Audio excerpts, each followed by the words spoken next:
J'ai un respect presque intime pour la Fnac. Ça, c'est des marques événementielles et la marque événementielle va permettre à ton client, avant même d'avoir acheté le billet, de se projeter. Et moi là, j'ai mis des stops. J'ai dit non, non, non, non. C'est juste qu'on n'a rien d'autre à faire pour le moment, donc on est en train de builder. Et en fait, si tu as une approche industrielle de tes process sales, la réalité, c'est que tu vas sûrement passer à côté d'infos hyper clés dans tes process. Ça demande une inventivité.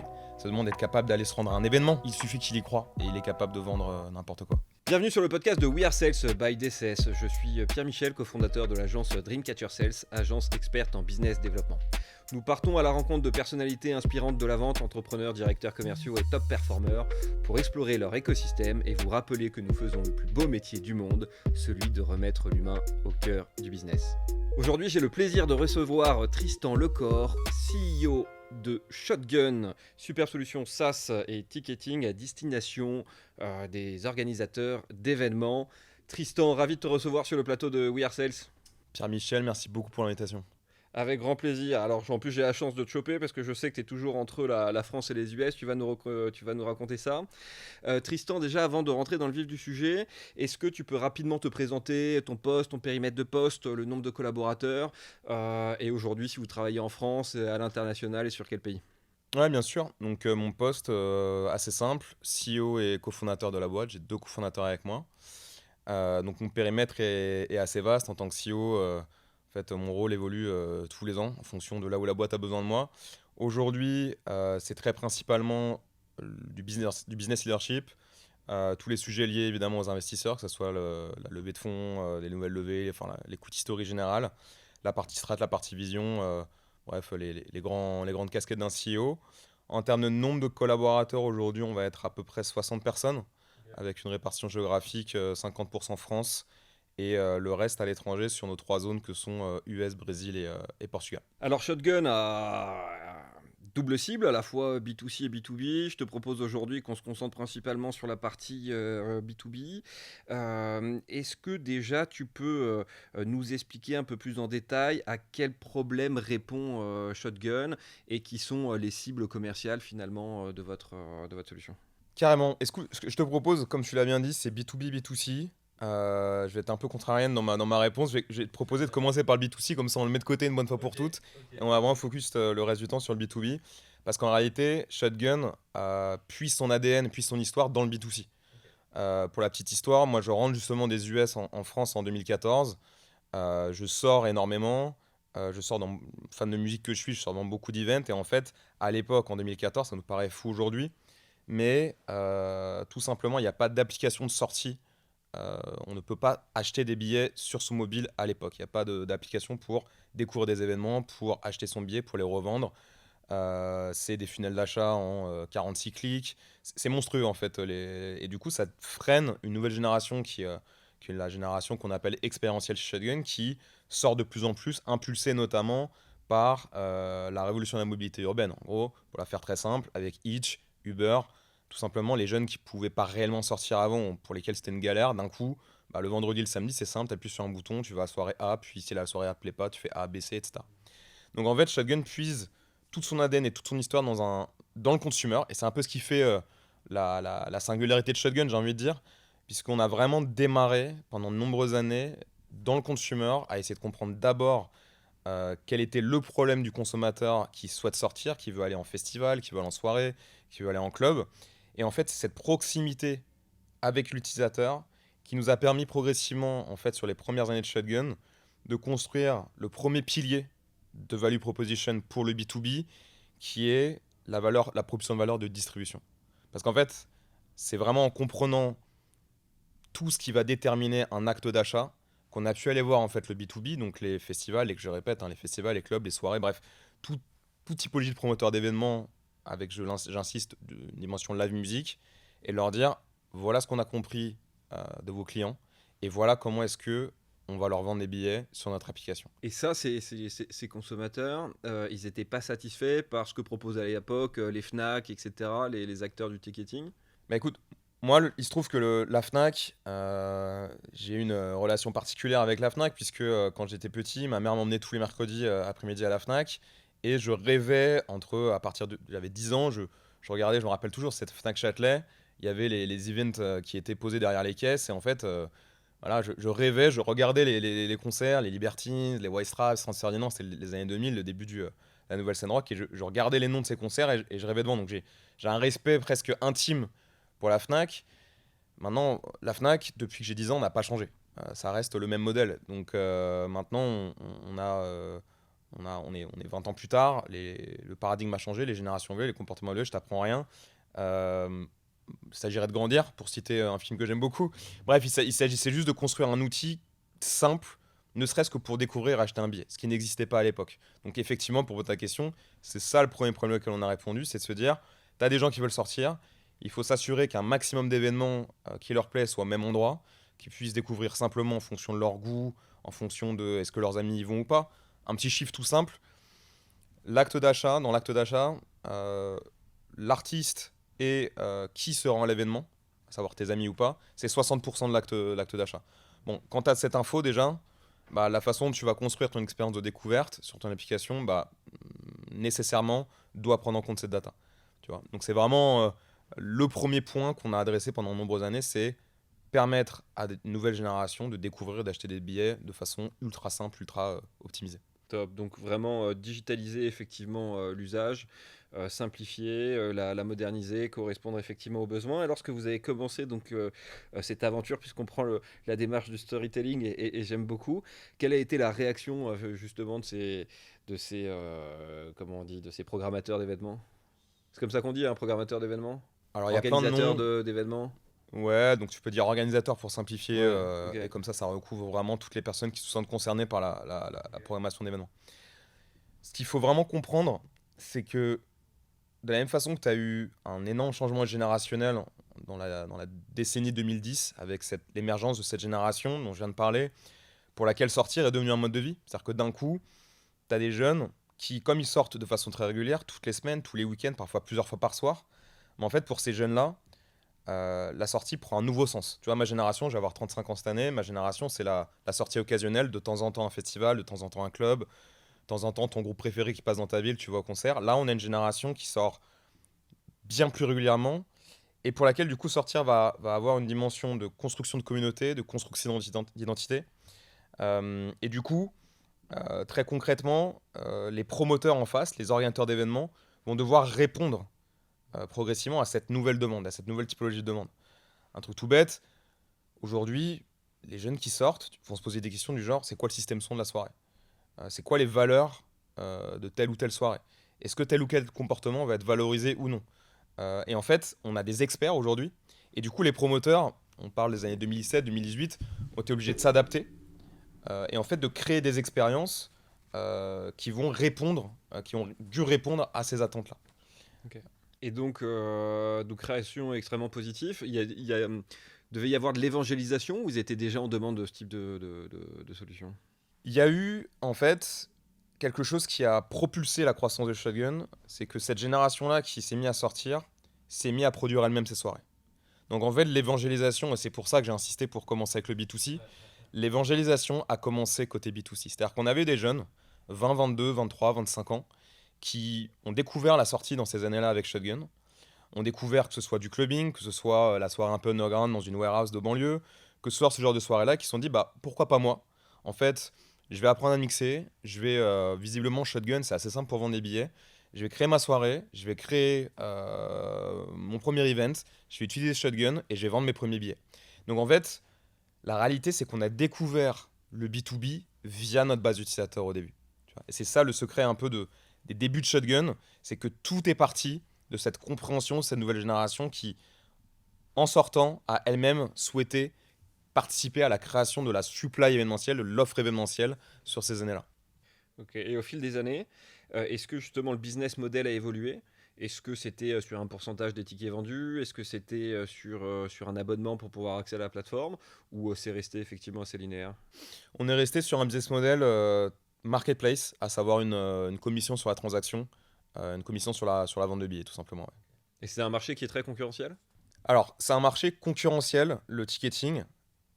Je dirais, tu vas avoir une propension à l'arrivée de nouveaux concurrents assez forte, effectivement. Maintenant, ceux qui perdurent, il y en a à la fin assez peu.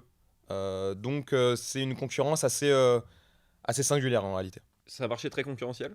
C'est un marché concurrentiel. Et comment on se démarque justement vis-à-vis de cette concurrence? C'est quoi finalement la proposition de valeur que tu peux mettre en avant pour leur dire mettez vos billets en exclu ou sur votre site ou sur notre site en priorité? Ça part de la vision. Tu vois, effectivement, on va les nommer, sur un écosystème comme la France, tu vas avoir, on va dire, plusieurs typologies de concurrents. Tu vas avoir la vieille garde, donc on en parlait, tu vas avoir Fnac, tu vas avoir Tickets, anciennement Digitic, France Billet, tu vas avoir ces vieux acteurs-là. Ensuite, tu vas avoir des acteurs à l'inverse, vraiment nouvelle génération, dans lesquels on peut inclure Shotgun, on peut inclure un Dice, on peut inclure d'acteurs-là. Et puis après, tu vas avoir des acteurs comme WizEvent, qui vont être des acteurs full marque blanche, comme on dit, qui vont être très orientés sur la partie software. Donc en fait, ce qui va se passer, c'est que ta value proposition, généralement, tu vas soit l'ancrer sur le software, soit l'ancrer sur la partie B2C. Nous, Shotgun, au fur et à mesure des années, on est parti du B2C. Et puis progressivement, en comprenant les besoins, et on va y arriver, les besoins très complexes et différents d'un organisateur d'événements, qui soit petit, grand, que ce soit un festival, un club, un organisateur qui se lance, un organisateur qui arrive à sa crise de croissance. Bref, la réalité, c'est que sur cet écosystème, qui est un écosystème extrêmement hétérogène, les problèmes sont nombreux.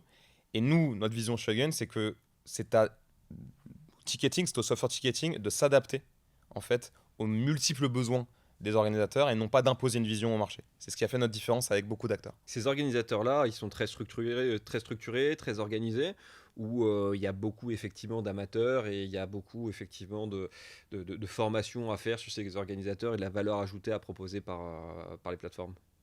Donc là, on rentre vraiment sur la question de l'hétérogénéité de ce marché-là. J'ai donné 3 exemples pour vraiment simplifier la réponse. Tu vas avoir le festival historique, 10, 20, 30 ans d'historique. En France, on pourrait penser aux Vieilles Charrues, on pourrait penser au Printemps de Bourges. Là, on est sur une structure professionnalisée, avec une équipe ultra claire, avec évidemment une direction, un directeur du ticketing, du marketing, de la communication. Tout est très structuré, tout est très professionnalisé. On est sur une structure pro par essence. De l'autre côté, tu vas voir effectivement ton client, plutôt étudiant ou jeune stagiaire ou même jeune employé, qui, on the side, est DJ et veut lancer ses soirées. Donc là, on est sur l'amateur au sens noble du terme, pur et dur, qui va faire ça on the side, sans volonté de réellement structurer un business. Puis après, c'est un spectre. Entre les deux, tu vas avoir une multitude de différents players et typiquement, tu vas avoir le promoteur en croissance qui va se poser la question. Ça fait 1 an que je fais des events, je commence à vendre beaucoup de billets, je commence à faire un peu d'argent. Est-ce que je me structure? Et en fait, Shotgun adore intervenir justement sur toutes les typologies de players que tu peux avoir sur cet écosystème-là. Et là, vous n'êtes jamais posé la question de sortir effectivement une offre de prestation de service pour accompagner ces organisateurs d'events à scaler?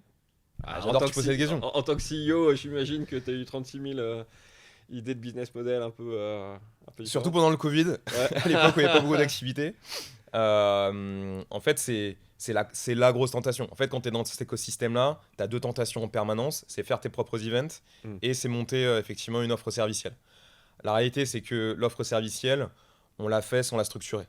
C'est-à-dire qu'en fait, quand on spot dans nos clients des clients avec un potentiel énorme, on va structurer un account management bien plus fort avec de la data, du consulting, du marketing, visant à les propulser vers de nouveaux seuils de croissance. Et justement, tu parlais du Covid. Ça a été quoi les différentes étapes de développement de la boîte? Est-ce qu'il y a eu des triggers un peu marquants qui ont fait l'évolution de Shotgun? Parce que ça fait 10 ans, hein, c'est ça que tu as lancé la société un peu plus? C'est la 10e année, 2024. On va fêter les 10 ans de l'incorporation en mai. Effectivement, tu as eu plusieurs phases. Si je devais vraiment résumer en 3 phases, je dirais que tu as eu la phase Learn, 2014, 2019.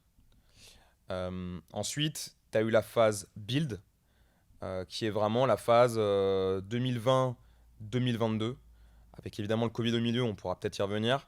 Et là, tu as la phase Scale, qui est la phase en fait 2023 jusqu'à aujourd'hui, on est en février 2024. C'est vraiment les 3 grandes phases. Pourquoi est-ce que je dis ça? C'est qu'on a vécu 3 ans pré-product market fit entre 2014 et 2017. On savait pas trop ce qu'on faisait. À l'époque, moi je rentrais de LA, j'avais travaillé dans un incubateur de start-up très consumer, d'où aussi cette volonté d'ancrer Shotgun dans le consumer. On voulait juste monter une app. J'avais 23 ans, mes co-founders aussi. on voulait monter notre app. C'était le début des apps. Il y avait Uber, Tinder, Snapchat, Instagram. On voulait la nôtre, quoi. Voilà, on va être très honnête. Et en fait, en découvrant progressivement cet écosystème-là, en étant nous-mêmes des énormes fans de musique et de live, on a ancré Shotgun dans cet écosystème-là, en apprenant d'abord la partie consumer et en apprenant ensuite la partie organisateur. Et c'est là que c'est structuré les premiers éléments de vision. Et les premiers éléments de vision, ça a été de se dire, en fait, un organisateur d'événements, à la fin de la journée, il fait 3 choses. Un organisateur d'événements, il fait une marque événementielle. Pourquoi est-ce que c'est si hyper important? Parce qu'en fait, vendre des events, vendre un événement, quand tu es organisateur d'événements, c'est parmi les choses les plus compliquées à vendre si tu réfléchis bien. Pourquoi? Parce qu'un événement n'a pas encore eu lieu, t'as pas de commentaires sur Google, t'as pas des 5 étoiles, t'as pas de bande-annonce. C'est quelque chose où tu dois vendre du rêve en réalité. Et pour vendre du rêve, il te faut un proxy. Tu vois. Et ce proxy, c'est la marque événementielle. Et en fait, ta marque événementielle, ça peut être le Rex Club à Paris, ça peut être le Berghain à Berlin, ça peut être Wheel of Green, ça peut être...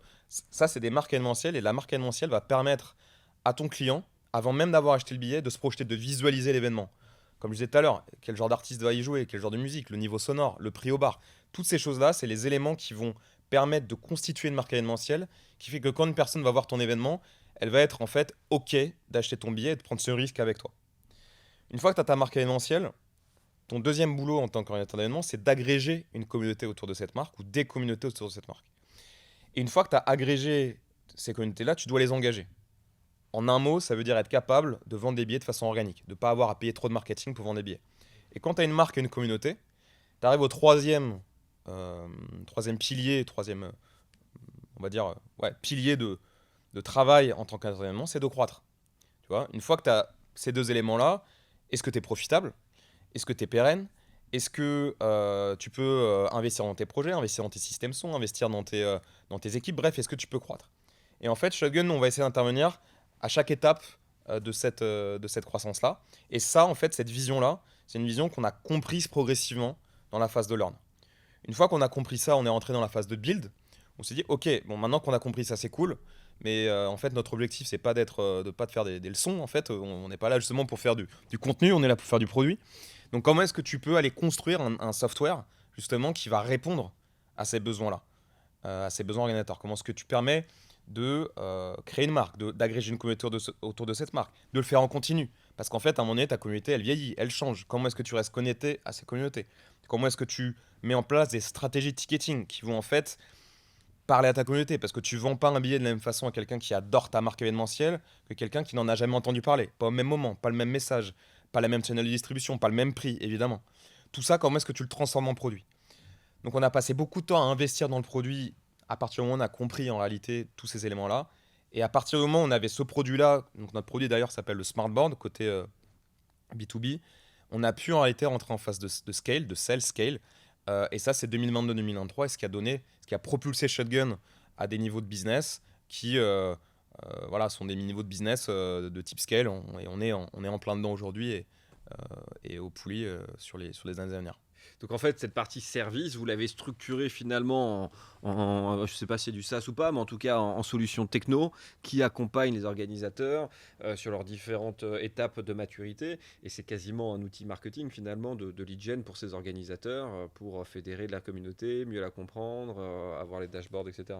Complètement. Donc pour répondre à ta première question, d'un point de vue visuel, on ressemble à un SaaS puisqu'on a un soft en ligne sur lequel tu peux te sign up, etc. D'un point de vue purement business model, on ne fait pas de subscription pour des raisons qu'on pourra évoquer. Maintenant, sur la partie résumé, effectivement, il y a une très forte dimension marketing. Première étape, déjà, juste on a une plateforme ultra robuste et fiable, puisque c'est la base. En fait, quand tu as un événement, notamment quand tu as un gros organisateur d'événements, en fait, ton outil de ticketing, c'est vraiment ton interface au réel. Donc, tu as toute une dimension de fiabilité, d'autonomie opérationnelle qui est hyper importante, qui est la fondamentale, qui fait que si tu n'as pas ça, on ne parle même pas du reste. Ensuite, tu as une dimension marketing qui est du marketing communautaire. Nous, ce qu'on va dire à un ordinateur, c'est tu as une audience, tu as des contacts. Comment est-ce que Shotgun va qualifier tes contacts pour que ça en fait, soit des segments spécifiques que tu puisses travailler d'un point de vue marketing communautaire? Et puis ensuite, comme tu disais, tu as la partie lead gen où effectivement, nous, ce qu'on va dire, tu as la plateforme Shotgun, l'application Shotgun où tu as nos millions d'utilisateurs qui interagissent. Et puis nous, on va t'aider à travers tout un certain nombre de features à aller chercher des audiences supplémentaires, des communautés additionnelles et même jusqu'à des pools de revenus additionnels, des revenus stream additionnels pour, in fine, et c'est notre vision, c'est la vision Shotgun, c'est comment est-ce qu'on transforme, in fine, nos promoteurs en organisation business pérenne qui n'ont besoin de plus personne pour tout simplement être sustainable dans le futur, et comment, vraiment vision macro, on transforme un écosystème en industrie. Et je pense qu'on a tous vu pendant le Covid ce qui se passait quand un écosystème n'était pas structuré et manquait en réalité de maturité business. On a tous vu le risque dans lequel on se mettait. Et nous, notre vision Shotgun, c'est comment est-ce qu'on nous, on prend les promoteurs au sérieux. On leur dit comment est-ce que tu génères vraiment du business, comment est-ce que tu deviens vraiment sérieux dans ta capacité à être pérenne. Et c'est vraiment là-dessus, nous, qu'on va vraiment insister et qu'on va structurer notre offre 360 côté soft. Justement, comment vous l'avez vécu le Covid pour vous? Parce que ça devait être une catastrophe incroyable. Alors, le Covid a mis en exergue notre valeur numéro 1 chez Shotgun, qui est la valeur Warrior. Alors, je sais que Warrior, ça peut faire sourire, d'ailleurs, on est en train de se marrer.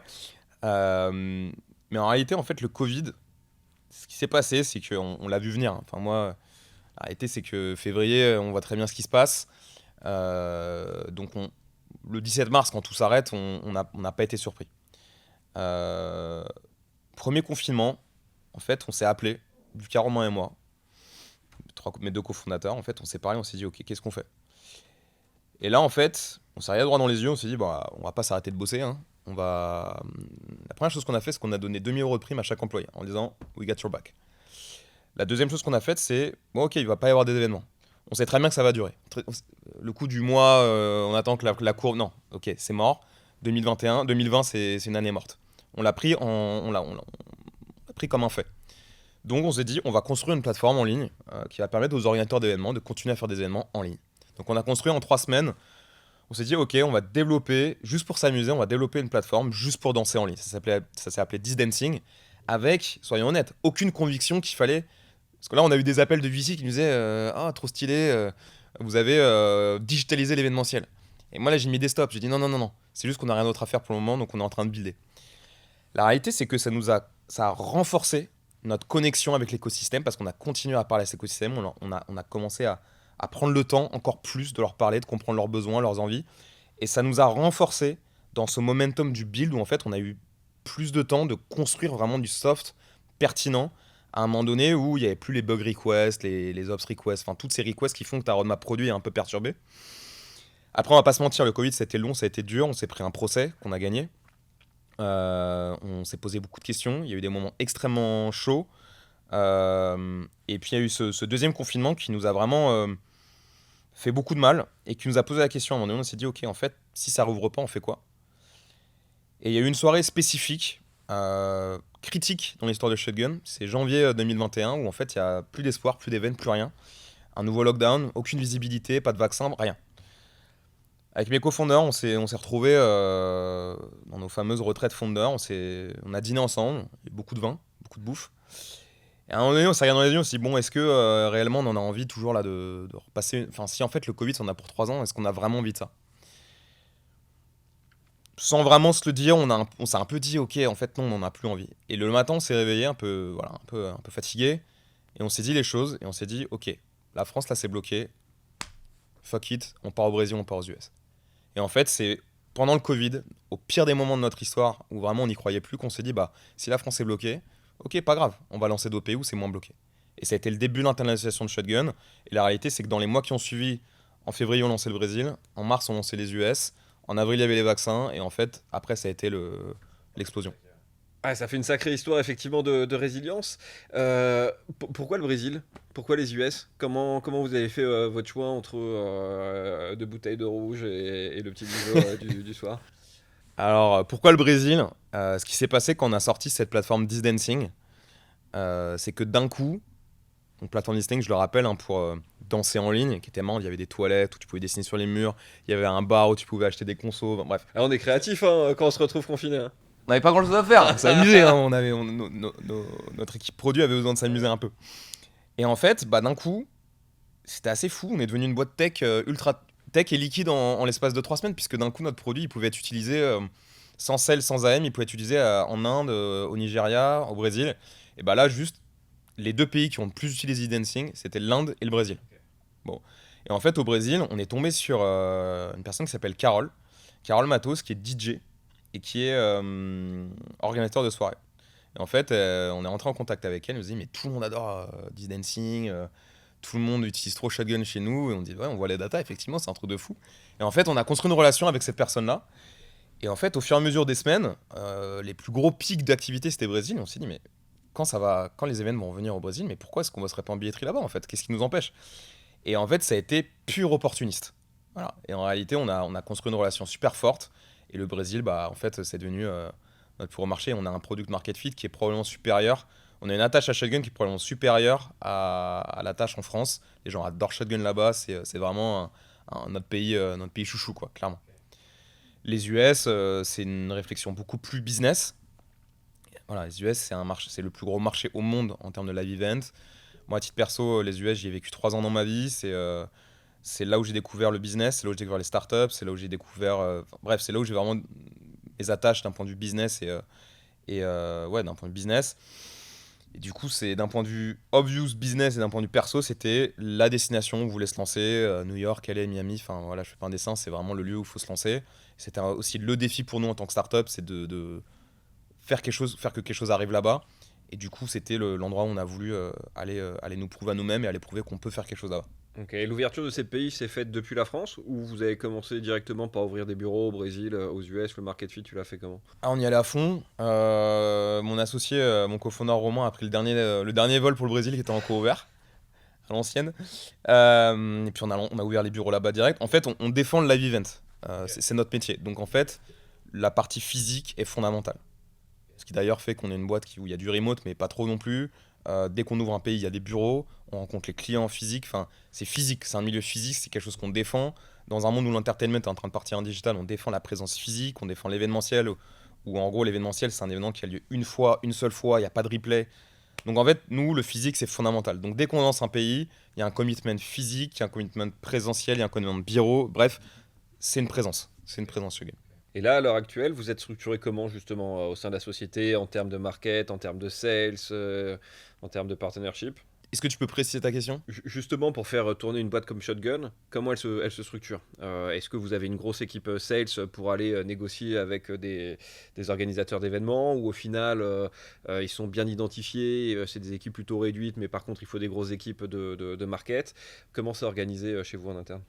Ouais, alors, grosse partie de l'équipage, c'est une équipe produit qui va justement permettre aux sales de faire leur travail parce que sans ce produit-là, en réalité, on n'a pas grand-chose à vendre. Donc, grosse partie produit, quasiment la moitié de notre équipe, c'est du produit. Et ensuite, derrière, effectivement, d'équipes, une équipe business. On est sur ce qui va vraiment définir ce marché d'un point de vue B2B, c'est qu'on n'est pas du tout sur un marché où il y a beaucoup de volume. Tu vois, il y a pas des millions d'organisateurs. Ça se compte sur nos marchés, ça se compte en, allez, 100 000 ish, tu vois, aux alentours.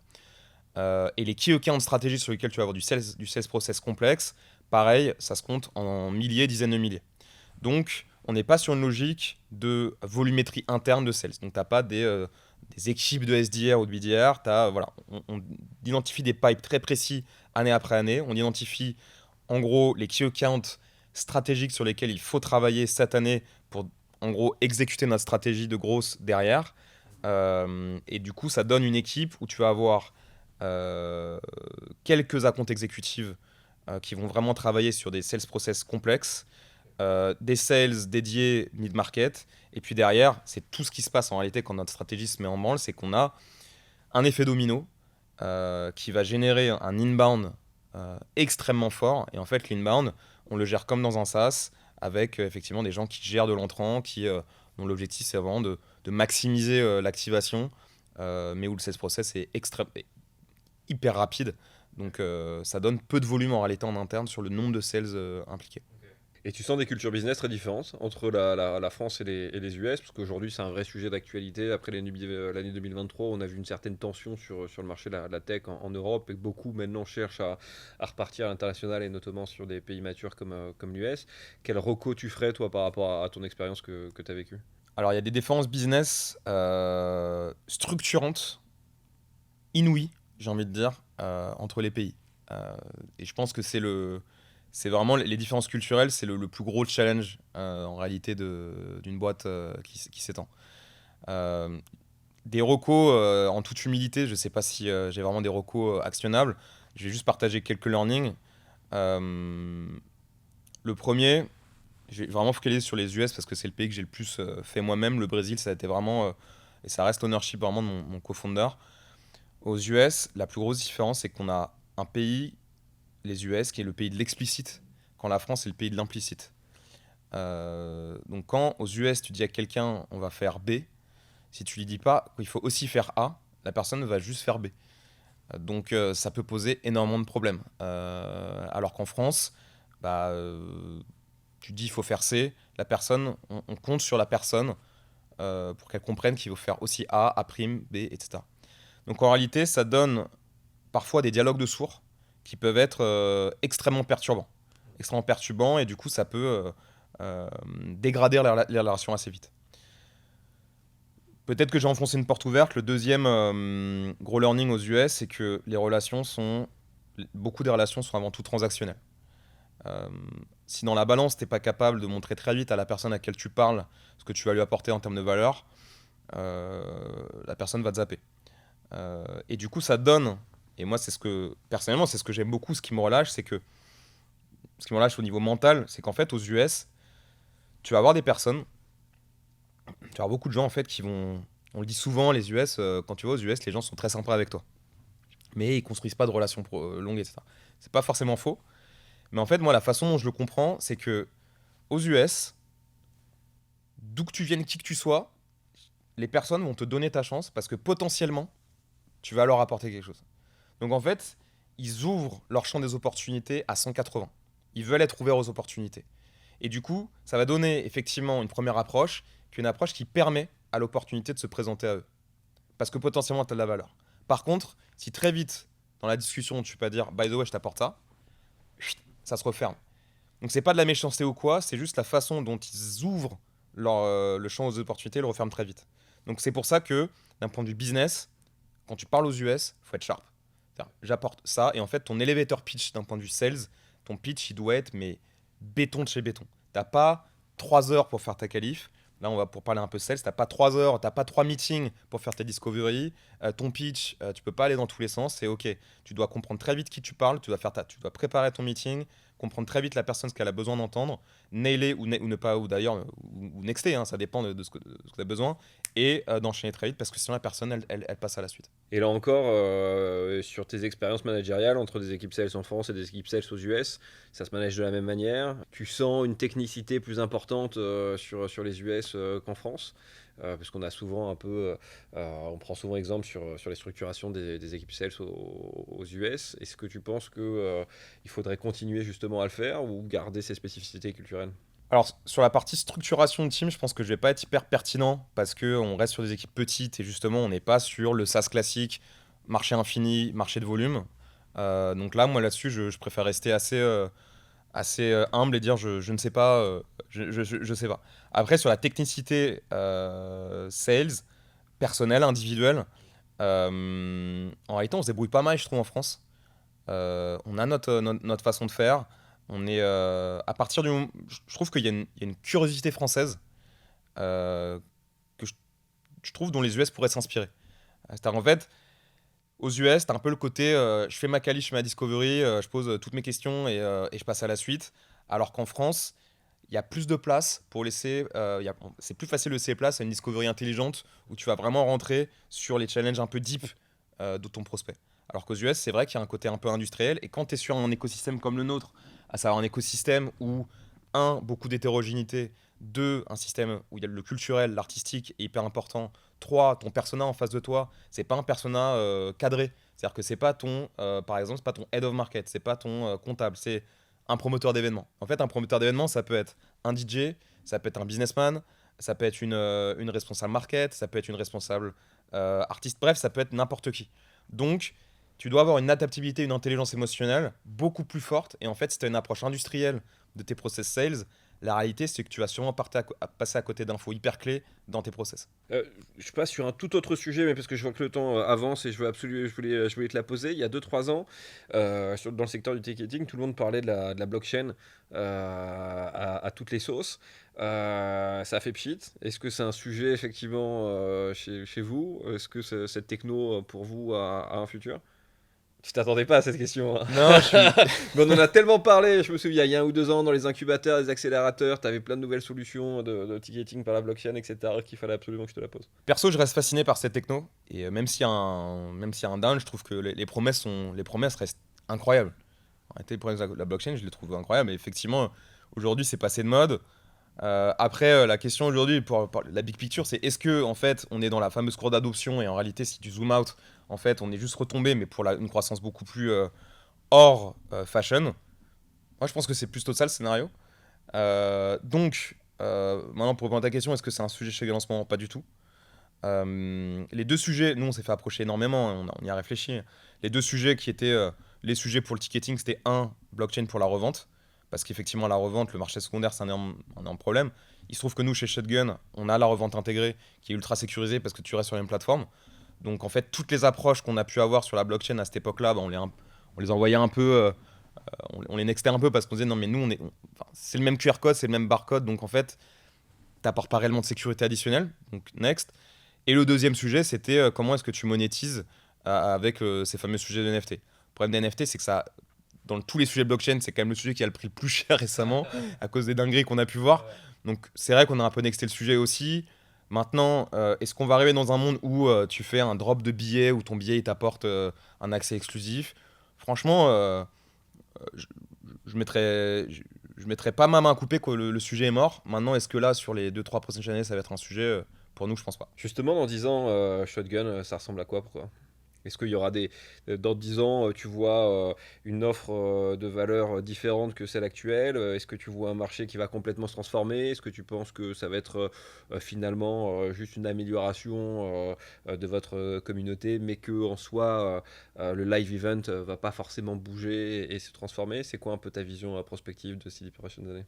Première chose, encore une fois, je reste hyper humble depuis le Covid sur les sujets de vision. Le Covid, c'est quand même l'apprentissage que le réel a toujours raison et que ta vision, pour citer Mike Tyson, tout le monde a un plan jusqu'au jour où il se prend un pain dans la tronche. Et c'est devenu ma vision, ça. Maintenant, deux approches à cette question. Une approche bottom-up ou interne to externe et externe to interne. Interne to externe, c'est nous aujourd'hui, on a structuré la team pour innover en permanence. On a des équipes produits qui sont voilà, qui n'ont qu'une envie, c'est de sortir la next feature, de comprendre le prochain problème. Donc, si tu pars de cette hypothèse-là, ouais, tu compounds le truc. Dans 10 ans, Shotgun, dur de dire à quoi ça va ressembler, mais une chose est sûre, c'est que ça ressemblera pas à ce que c'est aujourd'hui. Et on aura bossé pour aller toujours essayer de débloquer les problèmes des ordinateurs, débloquer le problème en réalité de cet écosystème-là, de cette industrie-là, qui est l'industrie du live event. Maintenant, moi, la vision, vraiment à 10 ans, donc 10 ans, ça nous emmène en 2034. La vision, c'est de se dire que le monde aujourd'hui, c'est un monde dans les sociétés occidentales où l'entertainment prend de plus en plus de place. Et l'entertainment, tu peux le diviser en deux. Tu peux le diviser d'un côté avec l'entertainment digital. Tu sors ton tel, tu scrolls, pour simplifier. Tu ouvres ta télé, tu zappes, tu vas sur Netflix, etc. C'est le Netflix and chill. Et moi, ce soir, je vais probablement rentrer à un moment donné et me regarder une série. J'ai rien contre ça, hein, c'est pas du tout le sujet. Et de l'autre côté, tu vas avoir un entertainment physique. Euh, Nous, on défend l'entertainment physique parce qu'il a une singularité qui est que justement, tu peux pas le zapper, tu peux pas scroller. Quand tu es dans un event, tu es obligé d'y être, tu peux pas être dans deux events à la fois. Et il y a une singularité, il y a une socialité, il y a une communauté dans l'event physique que tu n'as nulle part ailleurs. Si tu y réfléchis, en fait, aujourd'hui, t'as pas beaucoup de structures, t'as pas beaucoup d'endroits dans le monde où les gens se retrouvent sans se taper dessus, sans être en conflit. Même moi qui suis fan de sport, même un match de sport, tu vas dans une arène et c'est du 1 contre 1, c'est du VS. Là, les events, c'est les lieux où les gens se rencontrent, ils sont tous là pour la même chose. Et tu vois, là, il y a des études scientifiques, alors attention, je rentre pas dans les some studies set, tu as quand même des études qui montrent que quand tu mets des gens dans une même salle et que tu mets le même son, leurs ondes cérébrales s'alignent. Je trouve que ça en dit long sur la puissance de ces événements-là. Maintenant qu'on a dit ça, si tu vraiment tu zoomes out et que tu regardes un peu la big picture, désolé pour tous les anglicismes, mais nous, notre croyance fondamentale, c'est que, je sais pas si vous êtes familier avec la courbe d'adoption, la fameuse courbe d'adoption, enfin, innovateur, early adopter, etc. Je pense que fondamentalement, cet écosystème est aujourd'hui encore bloqué chez les early adopters. Quand tu fais un sondage autour de toi, selon nous, t'as pas encore suffisamment de gens qui, le vendredi ou le samedi, quand il s'agit de choisir entre justement rester chez soi, ou sortir, font ce choix de sortir. Donc nous, notre vision, c'est, dans 10 ans, qu'en fait, sortir dans un événement, ça soit devenu mass market. Autant que Netflix est devenu mass market. Et toutes les questions qu'on va se poser, c'est comment est-ce qu'on aide les organisateurs d'événements à faire en sorte que l'offre événementielle permette ce shift, et deux, côté B2C, avoir les plateformes et les outils de distribution qui vont simplifier cette décision. Voilà la vision à 10 ans. Donc encore une profondeur de marché à aller exploiter importante. Immense. Alors déjà, c'est le trentenaire qui parle avec un petit garçon. Déjà que les organisateurs de soirées avancent un peu l'heure des soirées, ça ira vers des consommateurs de plus vieux, 35 ans à peu près, donc la même génération que toi. Euh, sur un sujet un peu plus sérieux, euh, aujourd'hui, donc vous êtes dans une étape de scale. Vous recrutez aujourd'hui des sales dans votre équipe? Et comment tu les recrutes aujourd'hui? Comment tu repères ceux qui pour toi sont vraiment les talents qui vont représenter l'image de marque de Shotgun, ses valeurs et ta vision que tu portes au final au quotidien? On recrute. On recrute à plusieurs postes. On recrute notamment une ou un head of sales qui va venir justement structurer ces équipes-là. On recrute un sales en France et on va recruter aussi aux US. C'est très dur de recruter en réalité des sales pour nous parce que justement, tu as une spécificité de ton marché qui. Bon, tous les marchés sont spécifiques, mais tu as une spécificité de ton marché, tu as une spécificité de ton persona et tu as une spécificité de ton process de vente. C'est pas du call calling, c'est pas de l'emailing. Ça demande une inventivité, ça demande d'être capable d'aller se rendre à un événement, d'aller le vendredi soir, aller rencontrer l'orientateur d'événement dans sa soirée parfois. Ça demande d'aller à un festival, ça demande une connaissance artistique, ça demande une flexibilité, une adaptabilité. Si tu arrives effectivement et que tu prends ton process sales de façon trop industrielle, tu vas pas être écouté. Et nous, il faut qu'on valide en fait dans tous les process, il faut qu'on valide cette partie-là, cette partie humaine-là. Et ouais, c'est complexe pour nous de recruter. Bon, ça on pourra en reparler bien évidemment. Si je devais, parce que là je vais devoir pas tarder à clôturer quand même, parce que c'est extrêmement intéressant. Je te remercie vraiment de notre échange, parce que moi ça me fait découvrir effectivement un autre univers qui est bien plus profond, celui que du ticketing tel que je me l'imaginais. Euh, Prochain défi à réussir, là, sur ces 2 prochaines années? Est-ce que c'est plutôt des défis techniques? Est-ce que c'est plutôt des défis de recrutement? Est-ce que c'est plutôt des défis d'internationalisation? Est-ce que c'est plutôt des défis concurrentiels? Si tu devais en choisir un sur lequel prendre la majeure partie de ton temps, ça serait laquelle? Comme d'hab, je vais te faire une réponse en plusieurs étapes, c'est mon petit côté scolaire. Le défi technique, on l'a relevé, et shout out to ma team technique, la team product. On l'a relevé en 2022-2023. Et aujourd'hui, si on est capable de vendre Shotgun, justement, c'est parce que en fait, ça se vend un peu comme des petits pains, quoi. Genre, tu montes le produit et en réalité, j'ai les effets wow en live dans les démos produits qu'on fait. On a vraiment des gens qui, aux US notamment, font wow. Donc le défi technique, relevé. Très court terme, le défi, c'est le recrutement. Il faut qu'on structure nos équipes de vente et qu'on muscle notre équipe de vente, très clairement. Parce qu'on est capable de vendre. Donc, défi technique relevé, il faut des gens pour venir structurer la vente. Maintenant, j'espère que ce défi va être relevé rapidement, peut-être grâce à vous aussi. Là, le défi, ça va être le défi d'internationalisation et très principalement le défi des US. Il se passe énormément de choses dans l'écosystème aujourd'hui. Énormément de choses, que ce soit côté live event, côté compétiteur. Notre capacité à venir construire un pipe qui fit avec notre value proposition, qui aime notre produit, à mener des cycles de vente, à garder le rythme et en fait à construire une position, pas de leadership aux US parce que ça serait trop prétentieux à horizon moyen terme, mais simplement de challenger à minima. C'est ça le vrai défi pour nous sur les prochaines années, les 2 prochaines années. Bah, ça en fait quand même des sacrés défis, hein. Ça va, t'arrives à prendre du temps un peu pour te reposer, du temps pour toi? Bien Est-ce que sûr, tu ouais. bosses où? Tu bosses entre les US ou aux US ou en France? Tu mixes un peu entre les deux? Je mixe entre les deux, ouais, effectivement. Que là, vous êtes combien à Paris et combien aux US, combien au Brésil? Alors, en France, parce qu'on a des bureaux aussi à Marseille, en France, on va être une trentaine, 30-40. Aux US, on est une petite dizaine. Au Brésil, à peu près pareil. Et on a aussi 2 personnes au Portugal. Dernière question. Si je devais appeler quelqu'un que tu connais pour l'interviewer sur notre podcast de We Are Sales, c'est qui le prénom qui te viendrait en tête? Mon associé, Romain, parce que Romain, c'est mon cofondateur. C'est lui qui a réussi à vendre Shotgun à l'époque, on n'avait même pas de produit. C'est quelqu'un d'ultra atypique qui est capable de vendre l'invendable, alors que moi, c'est tout l'inverse. C'est-à-dire que moi, il faut absolument que j'ai un produit ultra quali à vendre. Lui, il est capable de vendre dès il suffit qu'il y croit et il est capable de vendre n'importe quoi. Bah Romain, peut-être attends-toi un coup de fil, que tu nous racontes l'histoire effectivement de comment tu as débarqué avec ton sac à dos, ton ordi au Brésil, en plein post-Covid, pour aller organiser les events là-bas.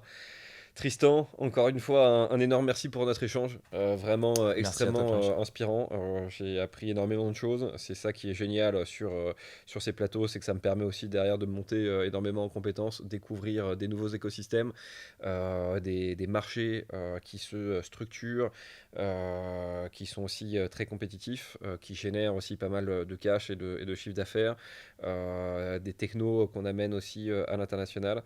J'ai hâte de continuer à suivre Shotgun, son histoire. Vous avez déjà une très belle histoire, 10 ans d'existence sur ce marché.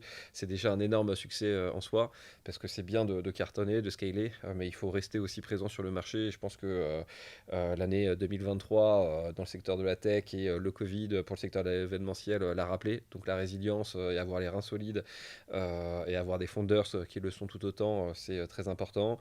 Encore merci à tous nos auditeurs de We Are Sales, toujours aussi nombreux à nous suivre. Et je vous retrouve très bientôt pour de nouvelles histoires très inspirantes. Merci à toi.